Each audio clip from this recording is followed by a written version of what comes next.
Welcome to my channel Christian Apologet. Ibu Sofiatul Al-Hayat Indonesia menjelaskan konsep Nabi yang diajarkan oleh Alkitab, dan itu sangat berbeda dengan konsep Quran. Silahkan disimak sampai selesai ya. Terima kasih. Yang kedua, kita bicara mengenai tadi teman-teman, yang diklaim Ahmad Kainama, yaitu mengenai Nabi Hamasiah. Orang Yahudi menyebutnya Nabi Hamasiah atau Nabi Mesias, yaitu Nabi yang diurapi sebagai juru bicara Tuhan. Apa itu seorang Nabi Allah? Nabi itu berasal dari kata Nabi, artinya sesuatu yang mengalir keluar atau juru bicara, penyambung lidah Allah, atau seorang pelihat. Seorang Nabi itu tidak dinubuatkan, melainkan seorang Nabi itu harus bernubuat. Seorang Nabi itu berbicara mewakili Allah untuk kepentingan Allah di hadapan umatnya. Jadi fungsinya terbalik dengan jabatan imam.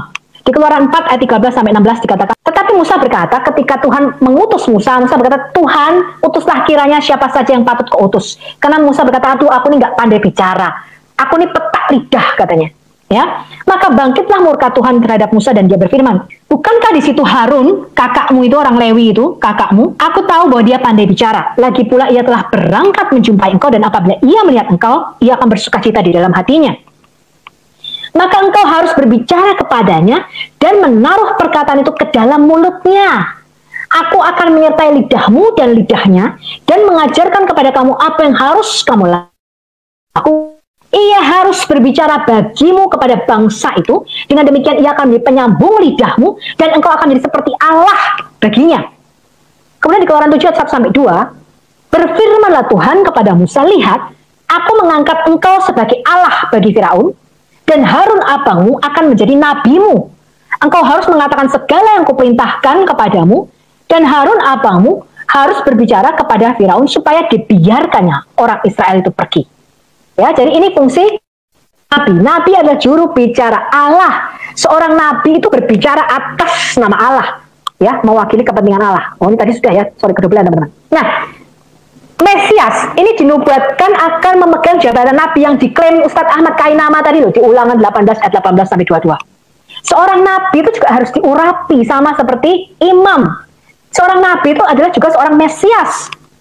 Ya, di 1 Raja-Raja ayat 19-16 firman Tuhan kepada Elia dikatakan, pergilah, kembalilah ke jalanmu melalui padang gurun Damsyik. Setelah engkau sampai sana, engkau harus mengurapi Hazael menjadi raja atas Aram. Juga Yehu cucu Nimsi haruslah kau urapi menjadi raja atas Israel, dan Elisa bin Safat dari Abel Meholah harus kau urapi menjadi nabi menggantikan engkau. Ya, di 1 Tawarik 16 ayat 22, janganlah mengusik orang yang kau urapi, dan jangan berbuat jahat terhadap nabi-nabiku. 105 ayat 15, jangan mengusik orang yang urapi dan jangan berbuat jahat kepada nabi-nabi. Pertanyaan saya, kapan Muhammad diurapi sebagai nabi dan siapa yang mengurapinya sebagai nabi? Kan gitu, ya kan? Kita lanjutkan. Mengapa nubuatan di Ulangan 18-18 ayat 21 itu dikatakan oleh Tuhan? Bu Utik sudah pernah mengatakan ini. Karena Israel itu menolak Allah berbicara langsung. Ya, tadi ya, Allah itu sebagai seorang raja, gambaran Allah adalah raja. Seorang raja di dalam kalau Anda mempelajari suatu kerajaan, seorang raja itu tidak pernah berbicara langsung kepada rakyatnya. Dia mempunyai yang namanya spokesperson. Spokesperson itu namanya juru bicara raja. Ya, jadi dia mempunyai juru bicara. Rakyat itu tidak boleh ngomong langsung sama Firaun, nggak boleh. Ya, dia mempunyai seorang juru bicara nanti yang akan ngomong kepada Firaun. Nanti kalau Firaun ngomong kepada juru bicara ini akan menyampaikan kepada rakyat. Nggak boleh bicara langsung, teman-teman, nggak bisa. Ya, yang boleh bicara dengan raja hanyalah keluarganya sendiri dan orang tertentu yang dipilih oleh Firaun sebagai juru bicaranya. Ya, demikian juga dengan Tuhan, teman-teman. Ya, makanya Nabi Allah yang sejati itu ya harus dari diri Allah sendiri karena dia merupakan perwakilan Allah. Ya, makanya Yesus dikatakan Nabi Hamesiah, ya, atau Nabi yang diurapi. Orang itu menolak Allah berbicara langsung. Di Keluaran 20 ayat 18-22 dikatakan seluruh bangsa itu menyaksikan guruh mengguntur, kilat sabung menyabung, sangkakala berbunyi, dan gunung berasap. Tadi loh, gunungnya gosong tadi, Jabal Alas tadi ya. Maka bangsa itu takut dan gemetar, dan mereka berdiri jauh-jauh. Mereka berkata kepada Musa, engkaulah berbicara dengan kami, maka kami akan mendengarkan. Tetapi janganlah Allah berbicara dengan kami, nanti kami mati. Jadi mereka meminta seorang mediator, seorang pengantara, seorang juru bicara Allah. Kamu aja yang ngomong sama Tuhan. Nanti apapun yang Tuhan katakan kepadamu, kami akan mendengarkan dan kami akan lakukan. Tetapi Musa berkata kepada bangsa itu, janganlah takut. Sebab Allah telah datang dengan maksud untuk mencoba kamu dan dengan maksud supaya takut akan Dia ada padamu, agar kamu jangan berbuat dosa. Adapun bangsa itu berdiri jauh-jauh, tapi Musa pergi mendekati embun kelam di mana Allah berada. Lalu berfirmanlah Tuhan kepada Musa, beginilah kau katakan kepada orang Israel, kamu sendiri telah menyaksikan bahwa aku berbicara dengan kamu dari langit. Tetapi orang Israel apa? Ketakutan mendengar suara Tuhan. Ya, jadi Ulangan 18 kita baca tadi ayat 15 sampai 16 pendahuluannya. Seorang nabi, seorang juru bicara, Tuhan ngomong, dari tengah-tengahmu, dari antara saudara-saudaramu, sama seperti Musa, sama seperti aku, kata Musa, dibangkitkan bagimu oleh Tuhan Allahmu. Dialah yang harus kamu dengarkan, tepat seperti yang kamu minta dahulu kepada Tuhan Allahmu di Gunung Horeb. Ya, karena bangsa Israel mengatakan, kita minta seorang nabi aja yang ngomong, jangan Allah jangan ngomong langsung, nanti kami mati. Ya, tepat seperti yang kamu minta dahulu kepada Tuhan Allahmu di Gunung Horeb pada hari perkumpulan dengan mereka, tidak mau aku mendengar lagi suara Tuhan Allahku, dan api yang besar ini tidak mau aku melihat, supaya jangan aku mati. Ya, jadi apa artinya seorang nabi seperti Musa? Jadi kalau kita tanya mengapa Muhammad bisa seperti Musa? Oh, karena Musa punya bapak ibu, Muhammad punya bapak ibu. Karena Musa punya anak, Muhammad punya anak. Ya, karena Musa memimpin satu pergerakan politik ya. Jadi berperang, Muhammad gak berperang. Ya, Musa berperang, Muhammad berperang. Ya, itu apa bedanya dengan raja-raja yang lain gitu ya? Musa itu merupakan tipologi daripada Sang Mesias. Musa itu diangkat sebagai Allah bagi Firaun. Jadi nabi yang dinubuatkan Tuhan di Ulangan 18 ayat 18 sampai 22 itu haruslah seorang Allah atau seorang Elohim. Ya, di dalam Mazmur 90 ayat 1 kemarin saya sudah katakan waktu di calonnya Bu Uti. Di sini dikatakan doa Musa. Di dalam terjemahan LAI dikatakan abdi Allah. Ya, tetapi terjemahan yang betul adalah manusia laki-laki Allah atau Ish Elohim, manusia Allah. Ya, jadi orang Israel itu percaya karena Musa ini merupakan tipologi dari Mesias. Musa ini dari pinggangnya ke atas mereka percaya sebagai Elohim atau sebagai Allah, dan dari pinggangnya ke bawah mereka percaya sebagai manusia. Ya, ini merupakan gambaran daripada Mesias. Ya, makanya Musa di dalam Mazmur 90 ayat 1 dikatakan Musa adalah manusia Allah atau Ish Elohim. Ya, Musa merupakan tipologi dari Sang Mesias yang merupakan Allah sendiri. Karena dia nabinya Allah, dia haruslah seorang Allah. Karena dia juga seorang imam, dia haruslah seorang manusia. Karena imam itu harus diambil dari tengah-tengah kaumnya, harus disamakan dengan saudara-saudaranya. Karena itu Yesus berkata, aku datang dan keluar dari Allah. Dia adalah nabi Hamesiah tadi, nabi yang diurapi tadi. Ya, Yohanes 8 ayat 42, Yohanes 16 ayat 27. Yesus mengatakan, aku datang dari Bapa dan aku datang ke dalam dunia. Aku meninggalkan dunia pula dan aku pergi kepada Bapa. Yohanes 6 ayat 38 dikatakan, aku telah turun dari surga. Yesus itu turun dari surga. Ya. Kemudian dikatakan, Yohanes 6 ayat 42, orang Israel tuh heran gitu. Yesus kok mengatakan aku ini turun dari surga? Orang Israel mengatakan sama seperti orang Muslim sekarang. Dia kan manusia. Kok kamu Tuhan kan? Dia kan manusia, rupanya aja seperti manusia. Bisa mati gitu kok di kayu salib. Ya, karena kemanusiaannya tadi, dia bisa menjadi imam besar kita, teman-teman. Ya. Orang Israel juga sama seperti orang Muslim. Mereka berkata, bukankah ia Yesus, anak Yusuf, yang ibu bapanya kita kenal? Bagaimana Yesus dapat berkata, aku telah turun dari surga? Kemudian Yohanes 8 ayat 23, Yesus berkata kepada mereka, kamu berasal dari bawah, aku dari atas. Kamu dari dunia ini, aku bukan dari dunia ini. Karena itu tadi, aku berkata kepadamu, kata Yesus, bahwa kamu akan mati dalam dosamu. Tadi loh, ya, kamu akan terima kabar buruk tadi, Maryam 71, masuk neraka kekal. Ya, kamu mati terus masuk neraka, itu kabar paling buruk. Sebab jikalau kamu tidak percaya bahwa akulah dia, kamu akan mati dalam dosamu.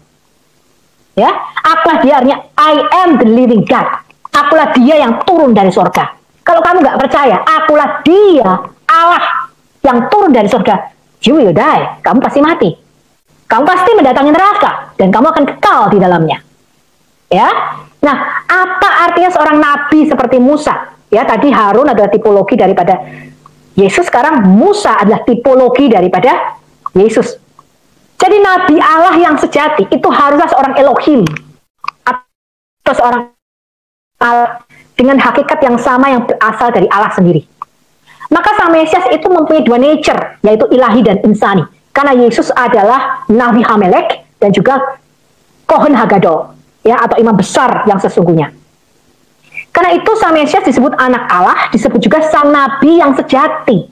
Sebab Yesus adalah firman Allah sendiri yang satu hakikat dengan Bapa. Ya, jadi Tuhan itu dikatakan siapa yang tahu siapa gerangan daerah manusia yang tahu apa yang terdapat di dalam diri manusia selain roh manusia sendiri yang ada di dalam dia. Demikian pula tidak ada orang yang tahu apa yang terdapat di dalam diri Allah selain roh Allah. Jadi untuk mengenal Bapa yang di surga yang tidak kelihatan, ya, Tuhan itu memberikan kita dua parakletos untuk mengenal dia, yaitu lewat sang firman yang nuzul menjadi daging dan lewat roh kudusnya yang sekarang ada di dalam kita. Ya, kedua-duanya disebut parakletos. Ya, Yohanes 14 ayat 16 dan 1 Yohanes 2 ayat 1 tadi, ya. Kemudian di Ulangan 18 ayat 17 sampai 19, lalu berkatalah Tuhan kepadaku, tadi yang diklaim sebagai nubuatan Muhammad, ya. Apa yang dikatakan mereka itu baik, kata Tuhan. Seorang nabi akan kubangkitkan bagi mereka dari antara saudara mereka. Sama seperti engkau ini, aku akan menaruh firmanku di dalam mulutnya. Dia akan mengatakan kepada mereka segala yang kuperintahkan kepadanya. Orang yang tidak mendengarkan segala firmanku yang akan diucapkan oleh sang nabi itu, jadi Mesias itu akan menjadi nabinya Allah. Orang yang tidak mendengarkan segala firmanku yang diucapkan nabi itu demi namaku, daripadanya akan kutuntut pertanggungjawaban. Ya, nah ketika sang firman itu nuzul jadi manusia, yang disebut sang nabi Allah, ya, Nabi Hamesiah tadi. Dikatakan di Lukas 9 ayat 35 dan Matius 17 ayat 5. Ini kita sebut dengan the Mount of Transfiguration atau gunung perubahan rupa, ya, di mana Petrus, Yakobus dan Yohanes itu melihat Yesus bercakap-cakap bersama Musa dan Elia. Kemudian Yesus itu berubah rupa, wajahnya terang seperti matahari dan pakainya putih bersih, ya. Terdengarlah suara dari dalam awan. Bapa berkata apa? Inilah anakku yang kupilih, dengarkanlah dia. Ya, Matius 17 ayat 5. Dan tiba-tiba sedang dia berkata-kata, turunlah awan yang terang menaungi mereka, dan dari dalam awan itu terdengar suara yang berkata, inilah anak yang kukasihi, kepadanya lah aku berkenan, dengarkanlah dia. Ya, ini menggenapi nubuatan di Ulangan 18 ayat 17 sampai 19 tadi. Ya, jadi mengenal Yesus sebagai nabi Allah yang sejati, ya, karena dia inilah hidup yang kekal, yaitu mengenal Yesus sama dengan kita mengenal Bapa. Karena Bapa itu nggak kelihatan, ya, tidak bisa langsung kita melihat bertemu muka dengan Bapa, nggak bisa. Ya, jadi Yesus itu satu-satunya nabi yang mengenal Allah muka dengan muka seperti Musa. Dikatakan ya, Yesus itu satu-satunya nabi yang mengenal Allah muka dengan muka seperti Musa, dan sama seperti Musa membebaskan bangsa Israel dari perbudakan Mesir, Yesus membebaskan manusia dari perbudakan dosa, ya. Kemudian di Keluaran 33:11, Tuhan itu berbicara kepada Musa dengan berhadapan muka seperti seorang berbicara kepada temannya. Nah, kapan ini Muhammad bertemu muka dengan Tuhan, ya? Karena Tuhan tidak pernah berbicara kepada Muhammad. Kemudian dikatakan di Ulangan 5 ayat 4, Tuhan telah bicara dengan berhadapan muka dengan kamu di gunung dan di tengah-tengah api. Di Ulangan 4 ayat 10, seperti Musa yang dikenal Tuhan dengan berhadapan muka, tidak ada lagi nabi yang bangkit di antara orang Israel. Ya, jadi yang dinubuatkan bukanlah kedatangan seorang nabi, tetapi seorang Mesias. Ya, nah ketika diklaim teman-teman, ya, apa sih hidup yang kekal? Orang Yahudi mengatakan di Yohanes 8 ayat 19, maka kata mereka kepada Yesus, di manakah Bapamu? Ini bukan yang ditanya, bukan Yusuf, karena Yesus mengklaim dia turun dari surga. Ya, Yesus mengklaim dia bukan dari dunia ini. Ya, ini bukan Yusuf. Ya, di mana Bapamu? Artinya yang kamu itu kan mengklaim dirimu anak Allah. Ya, kemudian Yesus berkata, baik aku maupun Bapakku tidak kamu kenal. Jikalau sekiranya kamu mengenal aku, kamu mengenal juga Bapakku. Ya, kemudian Yesus berkata di Yohanes 10 ayat 15, sama seperti Bapa mengenal aku dan aku mengenal Bapa, artinya dia tuh muka dengan muka ketemu dengan Tuhan saling mengenal dengan Tuhan, ya. Dan dikatakan aku memberikan nyawaku bagi domba-dombaku. Kemudian Yohanes 14 ayat 7 sampai 11, sekiranya kamu mengenal aku, pasti kamu akan juga mengenal Bapakku. Sekarang ini kamu mengenal dia dan kamu telah melihat dia. Ya, kata Filipus kepadanya, Tuhan, tunjukkanlah Bapa itu kepada kami, itu sudah cukup bagi kami. Tunjukkan Allah itu loh, karena kamu mengaku kamu anak Allah. Yesus berkata, telah sekian lama aku bersama-sama dengan kamu, Filipus, kamu tidak mengenal aku. Barang siapa telah melihat aku, dia telah melihat Bapa. Jadi Yesus mengklaim dia mengenal Allah muka dengan muka. Ya, dan mentaati Yesus berarti mentaati Allah, karena dia adalah Nabi Allah tadi. Ya, Bapa berkata, kalau kamu nggak dengarkan perkataan anakku ini, aku akan menuntut pertanggungjawaban daripada kamu. Ya, makanya Yesus berkata, apapun juga yang kamu minta dalam namaku, aku akan melakukannya. Ya, supaya Bapa dipermuliakan di dalam anak. Jika kamu meminta sesuatu kepadaku di dalam namaku, dia bukan seorang nabi, teman-teman.